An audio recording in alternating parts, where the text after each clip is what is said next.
పారిజాతాన్ని శివనారాయణ ఇంట్లో అందరూ కార్తీక్ వాళ్ళ ఇంటికి వెళ్ళకు, వాళ్ళ విషయాన్ని ఇంక వదిలేసేయి అని చెప్పంటే వినిపించుకోదు. జోష్న ఒక్కటేనా దెబ్బలు తినేది, నేను తినకూడదా అన్నట్టు వెళ్తుందనమాట. అయితే జోష్న దీప చేతిలో దెన్నులు తింటే ఈ పారిజాతం శివనారాయణ చేతులు దెబ్బలు తింటూ ఉంటుంది. వెళ్ళింది ఏమన్నా కామ్గా ఉందా అంటే లేదు. అసలు మీ పెళ్ళి చల్లదు అది ఇది అని మాట్లాడుతుంది. చట్టబద్ధంగా అస్సలు చల్లదు అంటుంది. వాళ్ళకి లేనిపోని ఐడియాలను కూడా ఈమె క్రియేట్ చేసి మరీ ఇచ్చేసి వస్తుందన్నమాట.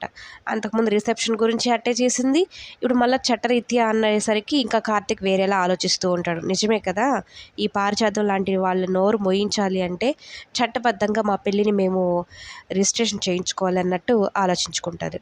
అయితే నువ్వు ఇన్ని మాట్లాడుతున్నావు, 6 ఏళ్ళ కూతురున్న పిల్ల తల్లిని పెళ్లి చేసుకున్నావు అంటే మరి నువ్వేంటి పడుచు పిల్లవా తాతయ్య పెళ్లి చేసుకునేటప్పుడు? నీకు 7 ఏళ్ళ కొడుకున్నాడు కదా, మరి మా తాతయ్య నీ మెడలో తాళి కట్టలేదా అంటే మాదందరి సమక్షంలో జరిగింది, మరి నీది అన్నట్టు మాట్లాడుతుందనమాట.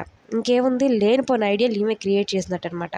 అయితే కార్తీక్ ఒకటే అంటాడు, నిన్ను అసలు ఎవడు రమ్మన్నాడు ఇక్కడికి, నువ్వు వెళ్ళి చెప్పు తాతయ్యకి, లేదంటే నీ వెనకాల ఇంకొక తోక వస్తుంది కదా తోకకి చెప్పు, దీప నా భార్య, నా కళ్ళ ముందు దీపాన్ని ఎవరైనా ఏమన్నా అంటే ఊరుకోను అంటే ఇక కార్తీక్ బాగా రైజ్ అయిపోతాడు. ఈ పారిజాతం ఏమాత్రం తగ్గదు.